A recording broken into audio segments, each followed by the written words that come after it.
Nous sommes en train de lire ce passage. Je vais vous laisser continuer à lire ça à la maison à partir du verset 1, chapitre 27 jusqu'au verset 44. Nous l'avons lu, on ne va pas encore le refaire. Nous allons lire seulement à partir du verset 36. Alléluia. À partir du verset 36.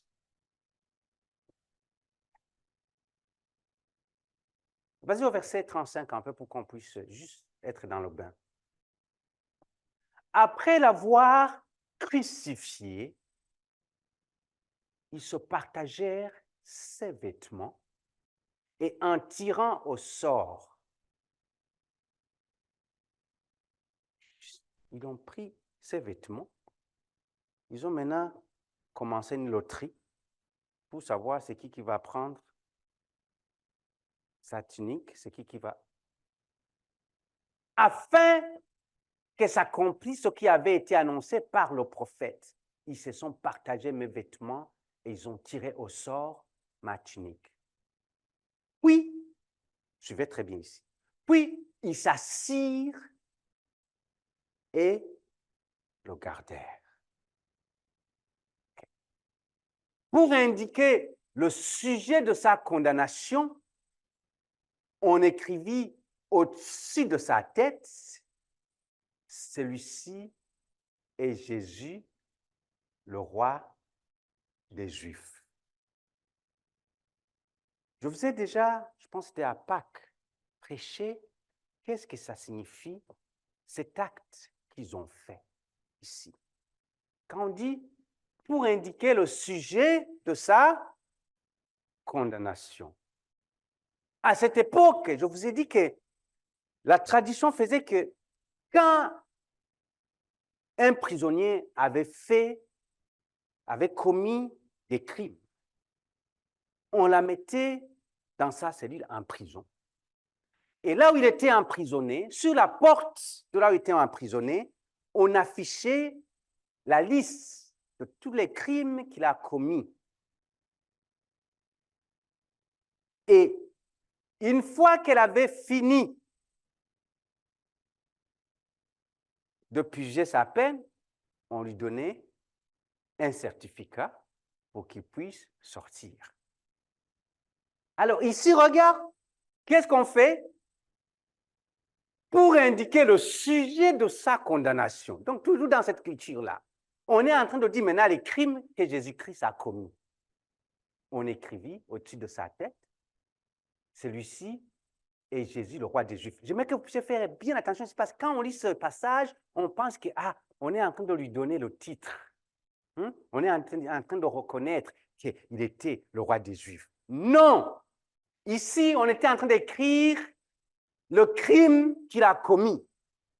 Le crime qu'il avait commis, c'est d'être roi des Juifs. Parce qu'il a dit qu'il est le roi des Juifs.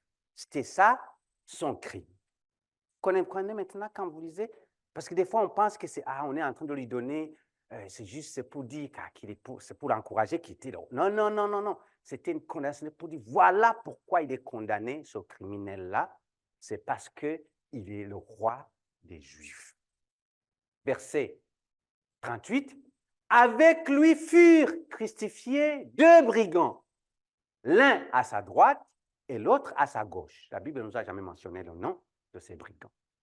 Les passants l'injuriaient et secouaient la tête en disant, toi qui détruis le temple et qui le rebâtis en 3 jours, sauve-toi toi-même. Si tu es le Fils de Dieu, descends de la croix. Les principaux sacrificateurs, ça me fait mal. Les principaux sacrificateurs, ce n'était pas n'importe qui, les sacrificateurs, les principaux sacrificateurs. Celui qui est entré dans le temple pour demander pardon pour le péché du peuple. Avec les scribes. Les scribes, c'était ceux-là qui lisaient la Torah, c'est-à-dire la loi de Moïse. C'était ceux-là qui étaient la connaissance de la parole de Dieu. Des théologiens, si on peut dire, de nos jours. Ce n'étaient pas des bébés chrétiens, les scribes. Et les anciens se moquaient aussi d'eux et disaient, il a sauvé les autres et il ne peut se sauver lui-même. S'il est le roi d'Israël, qui descend de la croix et nous croirons en lui. Il s'est confié en Dieu. Que Dieu le délivre maintenant, s'il aime, car il a dit, je suis fils de Dieu. Les brigands crucifiés avec... Oh là là là là là. Regarde-moi ça. Les brigands crucifiés avec lui, qu'est-ce qu'ils faisaient? Insulter de la même manière. Père Céleste, nous te disons merci, car tu nous donnes cette occasion et cette opportunité de se retrouver dans ta présence. Nous t'avons loué, nous t'avons adoré, et nous savons que notre louange, notre adoration est montée vers le ciel. Éternel Dieu, tu dis dans ta parole que là où il y a 2 ou 3 qui s'assemblent, tu es au milieu d'eux. J'ai la ferme assurance que ce matin, ici, tu es au milieu de nous. Et Seigneur, là où tu es, il y a la joie. Éternel Dieu, laisse que ta joie déborde dans ces lieux, dans la vie de quelqu'un. S'il y a quelqu'un, Seigneur, qui subit, qui est en train de vivre une situation, Seigneur, difficile, une situation, Seigneur, qui le dépasse, Éternel Dieu, que ta joie soit sa force dans cette situation. Fais du bien à quelqu'un ce matin ici, au nom puissant de Jésus. Amen. Nous nous asseoir dans la présence de notre Seigneur. Waouh, quelle histoire! Quelle histoire! Au verset 36, nous voyons que ce verset parle de la foule en général. Il parle de la foule. En d'autres termes, cette foule, elle ne combattait pas Jésus-Christ extérieurement. Ils s'assirent et le gardèrent. En d'autres termes, c'était des spectateurs qui étaient là. Mon 6e point, c'est l'indifférence à crucifier Jésus-Christ. L'indifférence à crucifier Jésus-Christ. Tout ce qu'on est en train de nous décrire dans ce passage que nous venons de lire, nous voyons des personnes qui ont regardé Jésus-Christ à la croix, mais sans voir Jésus.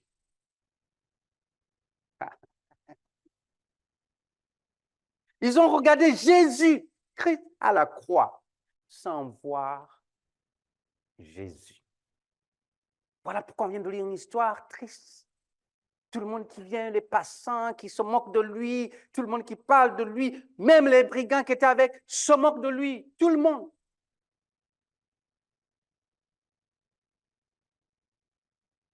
Vous savez quoi? Parmi cette foule qui était là, la Bible nous dit que quand Jésus-Christ se déplaçait, il y avait toujours une foule de personnes, n'est-ce pas, qui l'accompagnaient. Amen.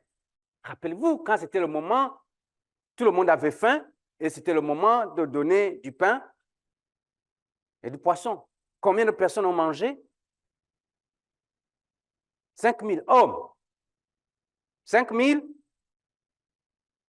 Il n'y a pas dedans d'enfants et les femmes. Alléluia.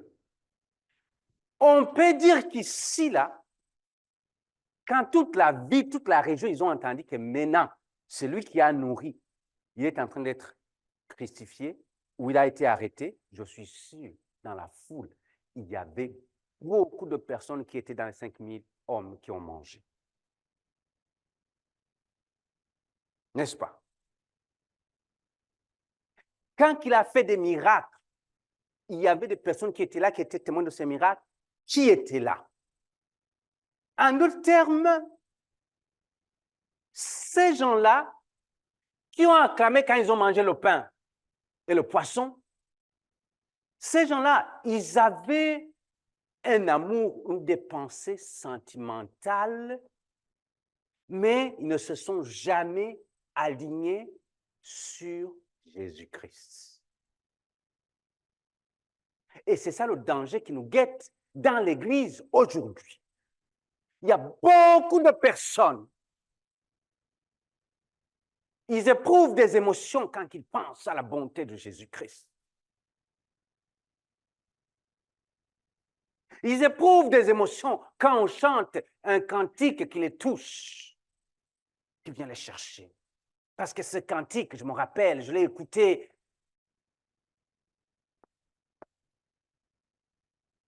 quand un membre de ma famille était mort. J'éprouve de l'émotion. Avez-vous déjà, je ne sais pas si parmi... J'ai vécu dans mon pays en 93, oui, 93. Une situation très difficile. Le président qui était là est mort. Et puis après, bon, il y a eu tellement de tueries. Et la seule chose que j'écoutais, quand j'ouvrais la radio dans mon pays, il y avait des chansons qui jouaient. Le pays était en deuil. Il n'y avait rien qui parlait à la radio. Rien. Personne n'osait parler. Il y avait personne qui disait « Bonjour, aujourd'hui on est mardi, aujourd'hui on est... » Personne. C'était juste des chants, mais des chants de Dieu.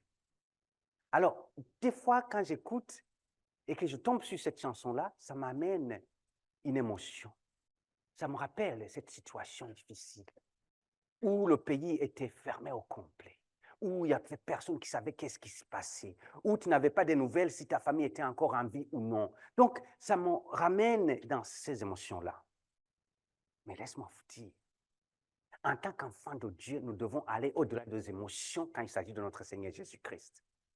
Alléluia! On doit aller au-delà de ces émotions. Oui, ces émotions peuvent venir nous rappeler qu'est-ce qu'il est, afin qu'on puisse s'aligner avec ce qu'il est. Mais ça ne doit pas être des émotions comme si on écoutait une chanson, je ne sais pas de qui, de Céline Dion, ou je ne sais pas, une chanson, les vieilles chansons de Joe Dassin, ou je ne sais pas, Claude François, c'est Claude François, ou je ne sais pas, Francis Cabrel, ou je sais, hein? Ça ne doit pas être. Pendant que je suis en et comment passer à connaître tous ces chanteurs-là? Amen.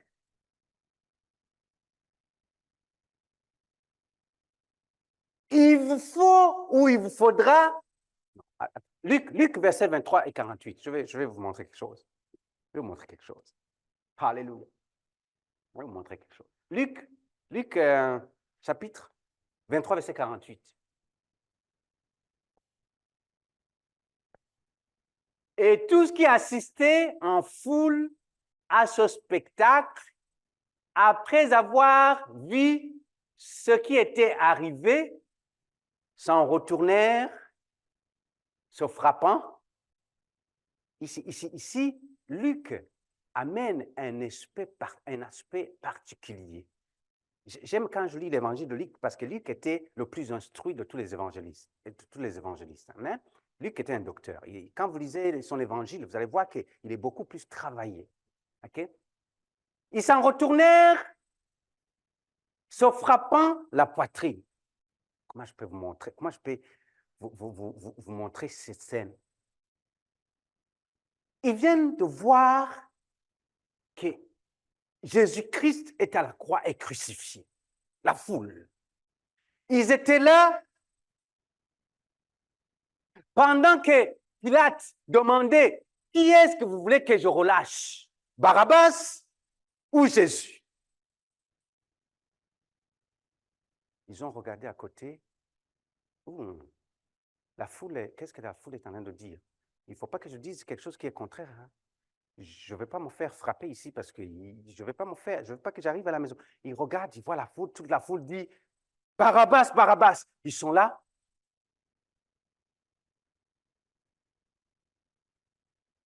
sont là. Indifférence totale. Après maintenant, il est à la croix. Barabbas a été libéré. Qu'est-ce que maintenant la foule, qu'est-ce qu'ils sont en train de faire? Ils se retournent. Vraiment. Oh, je ne sais pas, ils étaient là. Mananzima. Jesus. Jesus. Oh, Zambenanga. Ils retournent. Ils sont en train de se frapper. Pour dire, non, ce n'est pas possible. Ils l'ont fait. Ils l'ont crucifié. Non, non, non, non. Ils l'ont crucifié. Non, non, non, non, non. Il y en a beaucoup maintenant dans les églises, des chrétiens qui sont là. Quand il faut parler de quelque chose de Dieu, ils ne veulent pas se mouiller les pieds. Mais quand ils voient que ça va mal dans l'église, ils vont commencer à dire, oh, non, non, non, non, non, non. Comment ça c'est possible? Comment ça le gouvernement peut voter ça? Comment ça ils peuvent dire? Je suis sûr qu'il y en a dans nos églises. Si le gouvernement demain, il votait, pas ici, non, les autres chrétiens qui sont dans l'autre église, dans les autres, pas ici, non, pas vous, non, les autres là qui font dans les autres églises. Si le gouvernement votait une loi pour dire qu'on ne veut plus jamais les églises le dimanche et que tout le monde se met à dire oui, oui, oui, oui, je suis sûr qu'il y a des chrétiens qui vont être comme il faut être sage, hein? Laisse. Faut pas, ne va pas, ne dis pas, aimons, ne dis pas. Non, non, je suis sage. C'est quoi? Laisse. Pas se mouiller les pieds, hein? Laisse. Et ils vont voter une loi, ils vont faire passer cette loi et on va fermer les églises. Pendant qu'il y a des chrétiens le dimanche qui remplissent les églises. Ces chrétiens n'ont rien fait, ils n'ont pas pris, je ne sais pas, un courriel, écrire à leurs parlementaires ou je ne sais pas qui les représentants pour dire, écoute, cette décision, je ne suis pas d'accord avec. Oh, là, vous me regardez pour dire, non, non, non, s'ils font ça, on va le faire. Ça, c'est parce que je parle de fermer les églises. Y a-t-il d'autres choses que le gouvernement a voté, que vous connaissez, que ce n'est pas du tout biblique et que tu n'as rien fait? OK. Regarde-moi maintenant. Regarde-moi. On se dit les vraies choses. Mais si ton WhatsApp, ton statut, tu postes des choses, 10, 15, 20 choses par jour. Arrête de polluer l'Internet. Fais ce qu'il faut. Arrête d'amener la pollution. Beaucoup n'ont rien dit pendant que ces choses sont votées. Il y a des chrétiens qui ont commencé à développer oh non, mais écoute, oui, il faut qu'on soit tolérant, inclusif. Voilà le mot. Voilà le mot. Inclusif. Il faut qu'on soit inclusif. Allez, encore le français, l'inclusivité, c'est pas ça au nom de Jésus. Dieu n'a jamais haï personne.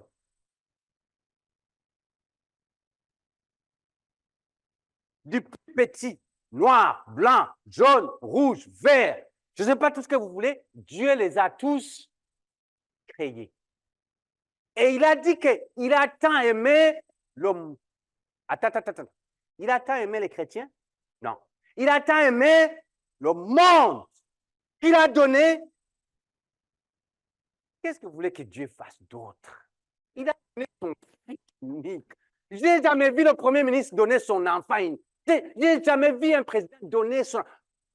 Qu'est-ce que vous voulez que Dieu donne encore? Pourquoi inclusif? Il n'y a pas un amour qui est aussi immense que donner son fils pour les gens, le seul que tu as, unique, tu leur donnes pour leur montrer que tu les aimes. Non, vous ne comprenez pas l'amour de Dieu. Vous ne comprenez pas l'amour de Dieu. Quand je viens chez toi, si tu as cuisiné qu'il y avait 2 morceaux de poulet et que c'est toi et ta femme, vous allez d'abord manger ça.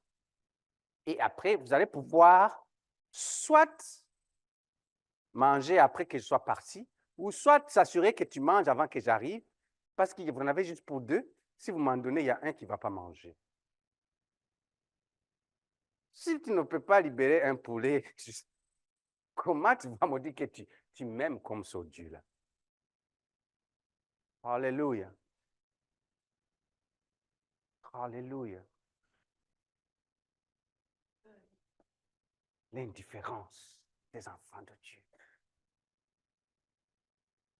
Après que tout soit fait, c'est trop tard. Et là, il faut se taper. Oh my God. Oh Seigneur Jésus. Oh, comment ça se passe? Oh, comment ils l'ont fait? Comment ils l'ont mis sur la croix? Comment ils l'ont fait? Ils étaient là pendant qu'ils ont dit, vous voulez que je relâche qui? Toute la foule a parlé. Non, non, tu n'as pas dit que non, toi, tu n'es pas la faute, toi, tu ne vas pas le faire. Laisse-moi te dire. Connaissez-vous quelqu'un qui s'appelle Pierre? Connaissez-vous quelqu'un qui s'appelle Pierre? Qu'est-ce qui s'est passé quand on venait de crucifier Pierre? Excuse-moi, on venait de crucifier Jésus-Christ. Qu'est-ce qui s'est passé? Quelqu'un parti voir Pierre. Est-ce que toi, tu étais son ami? Tu étais, hein? Tu marchais avec? Tu étais parmi ceux qui marchaient avec?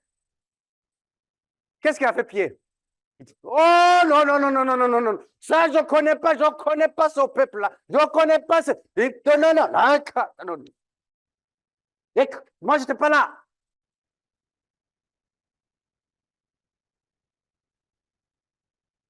Dans ma langue, on dit des carré. Hein? Laisse. Je n'étais pas là. Et pourtant, il était là. Qui a crucifié Jésus-Christ. L'indifférence totale. Pensez-vous que ce monde, Dieu nous a amenés ici et nous a laissés ici afin qu'on puisse observer les autres, faire ce qu'ils veulent faire pour nous? Mais ce monde, la Bible nous dit que nous sommes le sel de la terre. Tu es le sel, salt, comment on appelle ça dans votre langue? Salt, mougnou. Yann, on appelle ça comment? Yamsou? Yamsou. En Swahili, c'est tchoumf. Mais salt. Hein? Quelqu'un sait une autre langue, comment on l'appelle? Il a dit que vous êtes le sel de la terre. Mais comment on peut accepter d'être les derniers alors que Dieu nous a mis les premiers? C'est parce que nous avons vendu notre autorité quelque part.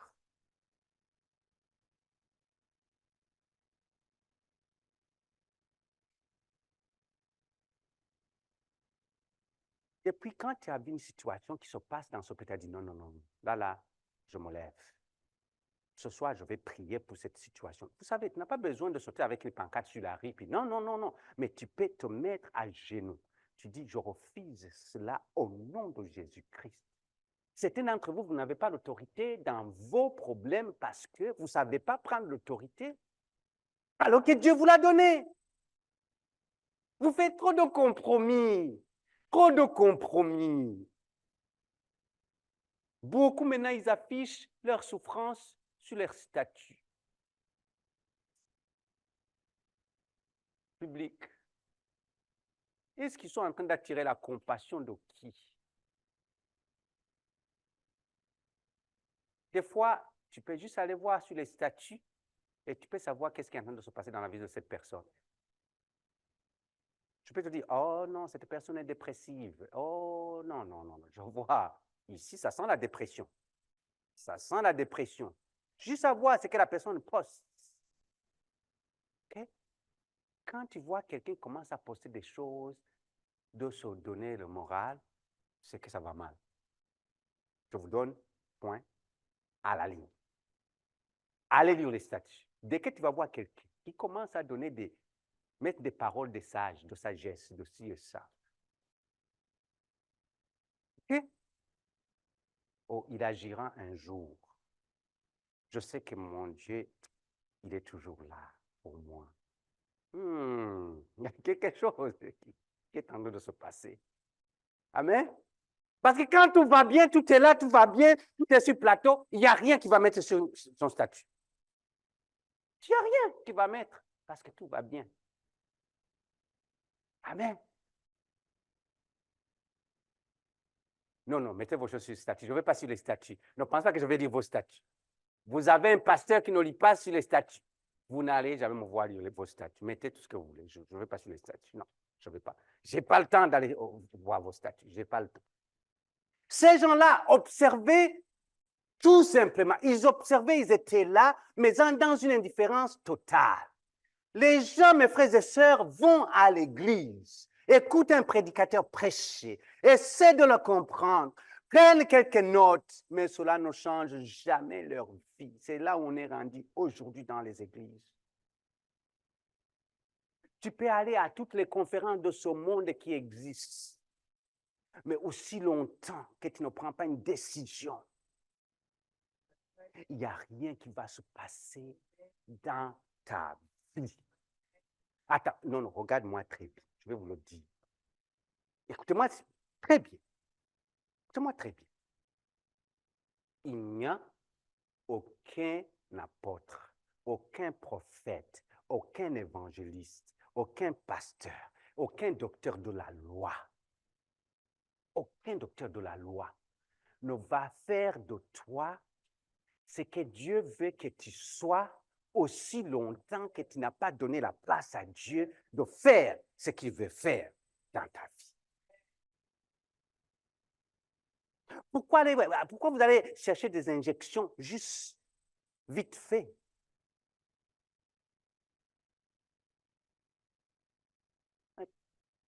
Excuse-moi, mes frères et sœurs, mais l'église, on se réveille un peu. On se réveille. On se réveille. Vous savez, la chose la plus importante qui compte le plus dans votre vie, c'est quand tu prends la Bible et que tu lis la Bible. 3 versets, 4 versets, 1 verset. Même si tu ne comprends pas, il n'y a pas de problème. Tu reviens demain, tu lis autre chose. Tu lis la Bible et tu pries, tu dis, Seigneur, fais-moi grâce de pouvoir recevoir et comprendre dans mon intelligence qui est limitée ce que tu fais me dire. Et aide-moi que je puisse mettre en pratique ce que je viens de lire dans ta parole. Et ça, l'être humain ne l'aime pas parce que ça te demande à t'engager avec Dieu. Mais c'est bon d'aller voir, là on fait des miracles, là où tout le monde tombe, tu es là, toi aussi tu vas tomber, tu vas dire qu'il y avait la puissance. Mais cette puissance n'a rien fait. Alléluia! Cette puissance. Vous savez qu'à un certain moment, j'ai dit, les chrétiens, on risque d'avoir une surprise. Le jour où il va y avoir une tornade qui passe dans l'église, il y a des chrétiens qui vont être là et disent, oh oui, il faut que j'embarque. Et qui ne vont pas se cacher parce qu'ils pensent que c'est maintenant, c'est la puissance de Dieu qui est là parce qu'ils sont tellement dans... Le tornade va t'embarquer. Allez, cache-toi. Là, il faut se cacher. Dieu nous aide, il protège les chrétiens. Les tornades ne passent jamais là où il y a... S'il passait les tornades là où il y avait des chrétiens, il y en a qui vont dire, oh, je suis prêt. Oh, non, cache-toi, c'est tornade, cache-toi. Cache-toi. Pourquoi on veut le sensationnalisme? On veut le sensationnalisme. C'est ça qui a crucifié Jésus-Christ. Toute la foule était là, toute la foule qui a marché avec, toute la foule qui a été nourrie, toute la foule qui a suivi les miracles qui ont été faits était là. Mais une fois qu'il a été crucifié, c'est à ce moment-là qu'ils ont dit, oh non, non, non, je ne savais pas que ça allait aller, je ne savais pas que ça allait être ainsi, je ne savais pas que... Mais ils n'ont rien fait. L'indifférence a crucifié Jésus-Christ. Je vais aller au dernier point. Oh my God, le temps avance vite. Le dernier point que je vais vous amener dans la recherche de la réponse de qui a crucifié Jésus-Christ, c'est ce qu'on appelle le scepticisme, ou le scepticisme, excuse-moi, scepticisme. Amen. Cynique, si je peux appeler ainsi, qui a crucifié Jésus-Christ. Ne sois pas impressionné par le mot. On n'est pas là pour vous mélanger avec...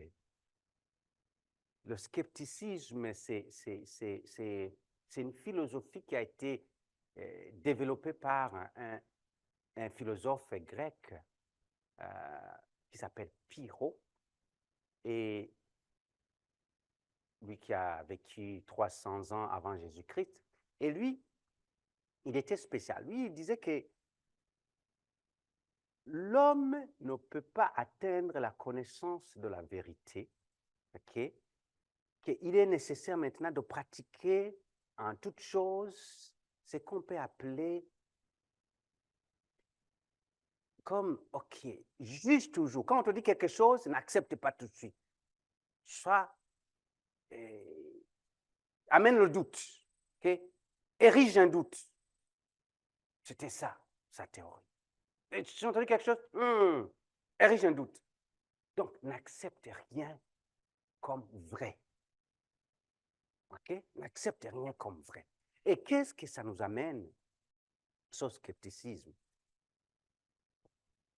Si vous lisez la suite de cette histoire, les versets qu'on a lus, vous allez voir que ce n'est que du scepticisme, c'est-à-dire le doute qui est là, qui est érigé, cynique. Il faut ajouter ce mot-là, c'est très important. Pourquoi? Parce que quand vous regardez les paroles qu'ils ont citées, okay, ils ont parlé des paroles que Jésus-Christ lui-même a dit. Quand il a dit, détruisez ce temple et dans 3 jours, je le rebâtirai. C'est ça qu'ils ont utilisé. Pensez-vous qu'ils l'ont utilisé pour dire, oh Jésus, on est d'accord avec toi, ce que tu as dit.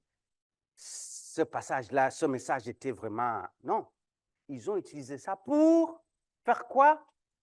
Se moquer. Le cynisme à son max. Il a dit, hey, toi, tu as dit que détruit son temple et en 3 jours, je le rebâtirai. Ah, maintenant, oui, rebâtis ce temple, on va voir. OK? Le verset 40. Regarde le verset 40.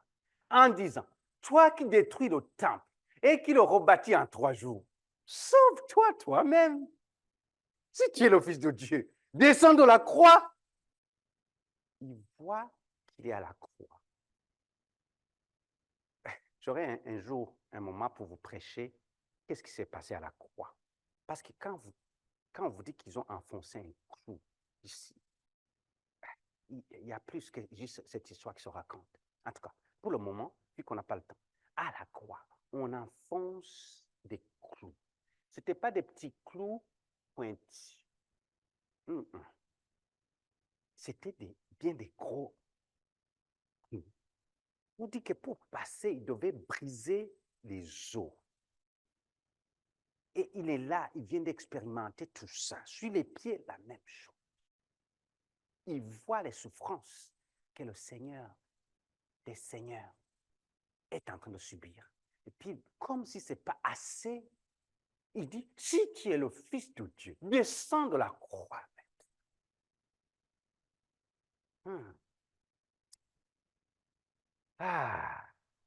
Premièrement, ils ont manqué quelque chose. Quand il dit, si vous détruisez ce temple, je le rebâtirai en 3 jours. Et ils ont vu un bâtiment. Mais ce n'était pas un bâtiment que Jésus-Christ parlait. Jésus-Christ parlait de quoi? De sa résurrection. Jésus-Christ parlait du temple de son corps. Le temple de son corps. Comme il nous dit que nous, notre corps est le temple du Saint-Esprit. Alléluia. Il y a une relation. Il y a une relation. Il se moquait en d'autres termes ici de la divinité de Jésus-Christ. Divinité. Donc, ils n'acceptaient pas que Jésus était Dieu. Parce qu'ici, il est en train de lui dire, si tu es le Fils de Dieu, descends de la croix. Donc, ils ont nié complètement, ils ont questionné, ils ont amené le doute dans la divinité de Jésus-Christ. Ils ont minimisé complètement que Jésus-Christ était le Fils de Dieu. En minimisant que Jésus-Christ était le Fils de Dieu, ils étaient en même temps en train de minimiser la mort de Jésus-Christ. Alléluia. Descends de la croix et sauve-toi. Toi-même, je vais voir. Quel cynisme, quel cynisme. Vous savez, on donne cette définition qu'un quelqu'un qui est cynique, c'est quelqu'un qui connaît le prix de tout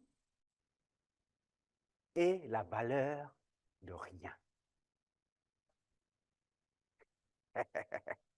Quelqu'un qui est cynique, c'est quelqu'un qui connaît le prix de tout, mais la valeur de rien. Pensez-y un peu. Pensez-y un peu. S'il y a quelqu'un, peut-être le cynique est peut-être la pire de toutes les attitudes, OK, mentionnées dans les points qu'on a dit là, les autres points qu'on a dit. C'est peut-être pire des attitudes. Un homme n'est pas pécheur parce qu'il est sceptique. Comprenez-moi très bien. Mais il est sceptique parce qu'il est pécheur.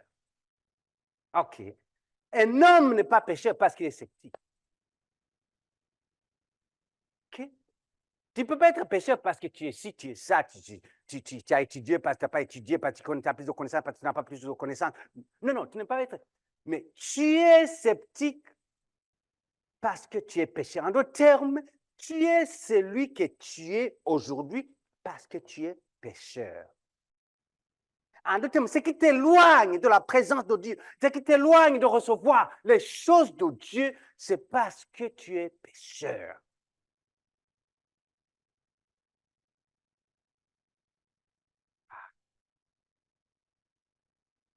Vous savez, comprendre la crucifixion de Jésus-Christ n'a pas besoin de l'intellectualisme. Il y en a beaucoup d'intellectuels qui croient en Jésus-Christ, mais il y a beaucoup d'intellectuels qui ne croient pas en Jésus-Christ. Alléluia. Nous avons souvent associé la croyance et la connaissance de la parole de Dieu par l'intellectualisme, mais ça n'a rien à voir. La connaissance de Dieu passe d'abord par la foi que nous avons. Alléluia. Parce que la Bible dit que les choses de ce monde est la folie pour les gens de ce monde. Les choses de Dieu est la folie pour les gens de ce monde. Mais que c'est seulement les sages, selon l'Esprit de Dieu, qui sont capables de comprendre les choses de Dieu. Et à ce moment-là, les choses de Dieu deviennent le salut pour leur âme. Toi et moi, nous pouvons nous poser la question, qui a crucifié Jésus-Christ?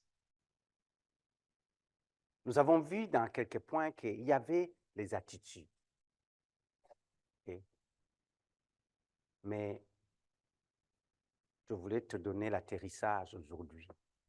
Qui a crucifié Jésus-Christ? Nous l'avons fait. Nous l'avons fait. Nous l'avons crucifié.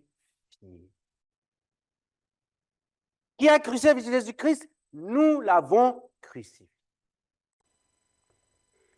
Et c'est simple. Regarde les points qu'on a touchés. Et j'aimerais que tu puisses faire une introspection comme, regarde-toi dans le miroir en se basant sur ces points-là. Comment tu vis cette relation avec Dieu? Est-ce que tu es un religieux qui est là, qui dit que moi je vais à l'église? Il y a des personnes qui aller à l'église le dimanche, c'est devenu comme un mode, comme une obligation, comme une boîte, on fait check. Okay? C'est fait. Il y a des personnes, il y a des chrétiens que c'est comme ça. Pas ici, les autres. C'est juste comme ça. Est-ce que c'est juste ça pour toi, aller à l'église? Ou aller à l'église, c'est une relation que tu vas chercher avec Dieu. Et quand tu arrives dans sa présence, tu dis, Seigneur, aujourd'hui, je ne vais pas quitter ici comme je suis venu, mais aujourd'hui, je vais avoir quelque chose de toi. J'ai soif de toi. S'il y a quelque chose... Le psalmiste David, c'était un pécheur. Un vrai pécheur. Mais à chaque fois, il disait, Oh, que je suis dans la joie quand on me dit d'aller dans la maison de Dieu. Que je suis dans la joie. Pourquoi? Parce qu'il savait que quand il va dans la maison de Dieu, il va y avoir une rencontre personnelle avec Dieu. C'est quand la dernière fois tu es venu dans l'église pour dire, Seigneur, je quitte aujourd'hui, ce matin, ce dimanche, je ne sais pas quelle date, aujourd'hui je vais avoir une rencontre avec toi à l'église. Rencontre-moi s'il te plaît, Seigneur. Beaucoup ne le font pas. Je vais à l'église parce que tout le monde se retrouve à l'église. Je vais à l'église parce que ma communauté est à l'église. Je vais à l'église parce que... Et tu te ramasses qu'à un certain moment, tu es fatigué parce que c'est devenu culturel, c'est devenu... ça ne signifie rien pour toi. Tu es devenu quelqu'un qui va dans l'église, tu es dans une religion qui est morte. Morte. Parce qu'il n'y a rien de nouveau qui se passe chaque jour que tu vas dans la présence de Dieu. Alors que la Bible dit que personne n'est venu dans la présence de Dieu et retourné comme elle est venue. Ce matin, tu es venu ici. Qu'est-ce que tu veux retourner avec en quittant ce lieu? Si Dieu t'attendrait devant la porte à la sortie de ce bâtiment et qu'il te demandait, qu'est-ce que tu m'as demandé, qu'est-ce que tu as reçu, c'est quoi la réponse que tu lui donnerais? C'est quoi la réponse? C'est quoi la réponse? C'est quoi la réponse?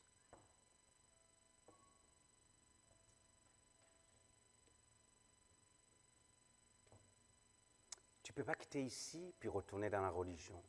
Tu ne peux pas quitter ici continuer dans l'hypocrisie. Tu ne peux pas quitter ici continuer dans des compromis. Tu ne peux pas quitter ici continuer dans la conformité, dans la cruauté au cœur dur, dans l'indifférence, dans le scepticisme. Tu ne peux pas quitter ici continuer. Avant de quitter ici aujourd'hui, tu dois prendre une décision et dire, Seigneur,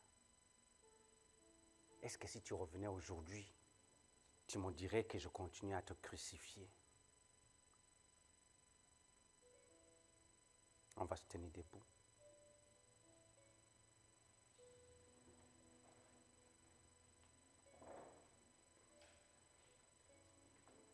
Tu veux quitter, on va terminer. Mais avant de quitter ici, c'est quoi que tu veux que Dieu fasse pour toi?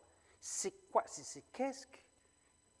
Qu'est-ce que tu veux dire qu'aujourd'hui, j'étais à l'église, j'ai demandé à Dieu telle chose. Et je sais qu'il va le faire. J'ai reçu cette réponse-là.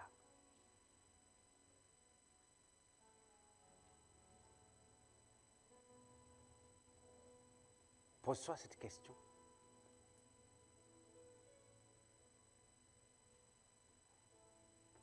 Qu'est-ce que tu veux que Dieu fasse?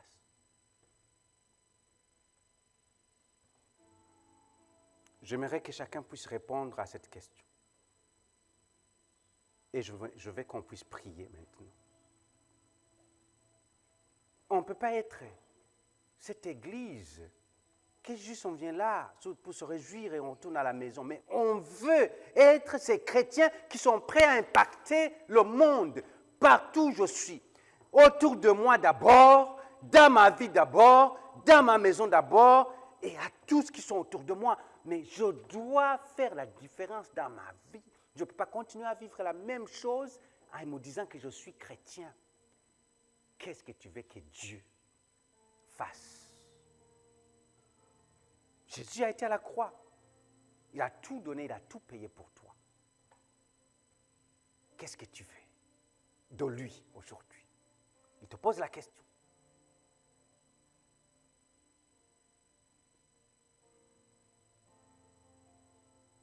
Un jour, Salomon était là, et puis Dieu, il vient, il lui parle. Il dit, hey Salomon, comment ça va? Il dit, demande-moi quelque chose, Salomon. Demande-moi quelque chose.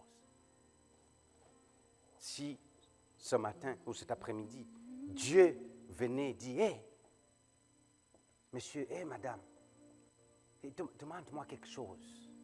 C'est quoi que tu demanderais?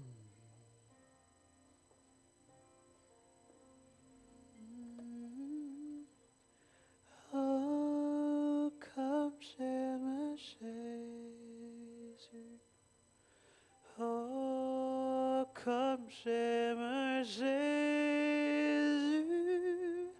Oh, comme j'aime Jésus, car il m'a tant aimé. Oh, comme j'aime Jésus. Oh, comme j'aime Jésus. Oh, comme j'aime Jésus, car il m'a tant aimé. Oh, oh, comme j'aime Jésus. Oh, comme j'aime Jésus.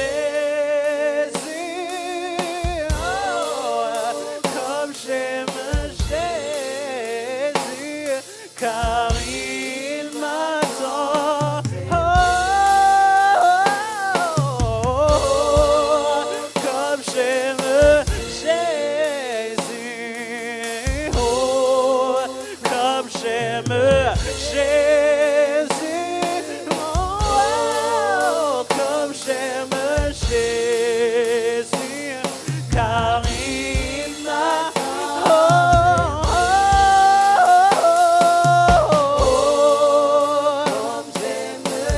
Merci pour ton amour, Seigneur.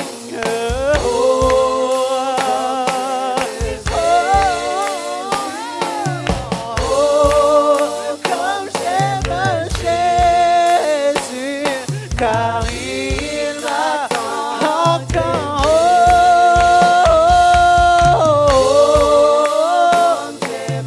Merci de venir et mourir pour moi. Merci pour ton pardon, ton amour. Car il m'attend, car il m'attend t'aimer. Oh, car il m'attend t'aimer. Merci pour ton amour, Seigneur. Je n'ai pas peur de m'approcher de son trône. Il m'attend t'aimer, car il m'attend t'aimer. Éternel Dieu de gloire, je te dis merci, je te rends grâce, Seigneur, pour alléluia, ce moment merveilleux que nous venons de passer, que nous sommes en train de passer dans ta présence. Seigneur, nous sommes ce peuple que tu t'es choisi. Nous sommes dans ta présence. Car tu dis que là où il y a 2 ou 3 qui s'assemblent, tu es au milieu d'eux. Tu es ici, éternel Dieu de gloire. Seigneur, nous sommes sur cette terre, tu nous as laissés sur cette terre, éternel Dieu Tout-Puissant. Nous ne pouvons pas vivre comme le monde est en train de vivre, mais nous devons vivre en sachant que nous avons été mis à part et qu'on doit marquer la différence, éternel Dieu. Nous sommes la lumière de ce monde, Seigneur. Fais que notre lumière puisse briller dans les ténèbres, ô Dieu de gloire. Seigneur, je prie pour toute personne ici qui a accepté de faire des compromis, éternel Dieu, pour sa foi. Au nom de Jésus, je me tiens debout. Je refuse le langage de l'ennemi. Je refuse le travail du diable. Au nom puissant de Jésus-Christ. Je refuse toute personne ici qui a accepté une situation qui n'est pas normale comme une situation normale. Au nom de Jésus-Christ, diable, tu es menteur. Car cette personne, diable, tu ne l'appartiens pas. Non, cette personne, mon frère, a été rachetée par le sang précieux de Jésus-Christ. Christ à la croix, il est mort pour cette personne. Libère cette personne des griffes de l'ennemi. Je prie, Seigneur, pour toute personne qui est ici, qui vit une situation quelconque. Éternel a essayé de trouver la solution par ses forces, mais ça ne marche pas. Éternel Dieu, la réponse est dans ta présence. Seigneur, je prie que cette personne puisse avoir le courage de rentrer dans ta présence, éternel Dieu, et de passer un temps avec toi, un temps d'intimité, éternel, afin qu'il puisse te parler et que tu puisses lui parler. Car tu es un Dieu qui veut une conversation avec nous. Tu n'es pas un Dieu qui veut un monologue, mais tu es un Dieu qui veut nous parler et à qui on parle. Cette personne, Seigneur, je l'amène vers toi. Peu importe les situations que la personne vive, en toi, Jésus-Christ, il y a la solution. Tu as été à la croix de Golgotha, tu as été crucifié, afin que nous puissions marquer la différence. Nous sommes les élus de l'Éternel. L'ennemi n'a plus de pouvoir sur nous. L'ennemi n'a plus de pouvoir sur nous. L'ennemi n'a plus de place dans mes affaires. L'ennemi n'a plus de place dans ma famille. L'ennemi n'a plus de place dans la vie de mes enfants. L'ennemi n'a plus de place dans mon église. L'ennemi n'a plus de place. Il a été vaincu à Golgotha. À Golgotha. Ce que Jésus-Christ a dit, ça s'accomplira dans ma vie. Car tel qu'il est, tel que nous sommes, les élus de l'Éternel. Alléluia. Père céleste, en qualité de ton serviteur, je viens laisser ton peuple dans tes mains, Seigneur. Je prie que ton amour infini, Seigneur, inonde la vie de chacun. Ceux qui n'ont pas l'amour, ceux qui n'ont pas eu l'amour, qu'ils puissent trouver cet amour en toi, car tu as un amour infini. Je prie, Seigneur, que la paix dans cette église règne dans la vie de chacun, dans chaque foyer. Que la joie règne de notre Seigneur Jésus-Christ dans chaque foyer, dans chaque vie. Et que la communion du Saint-Esprit soit le partage de chacun pendant que nous allons retourner chez nous. Nous déclarons cette semaine bénie dans la vie de tout le monde ici, au nom puissant de Jésus. Amen. Amen. Amen. Que Dieu vous bénisse. Bon dimanche. Saluez-vous les uns les autres.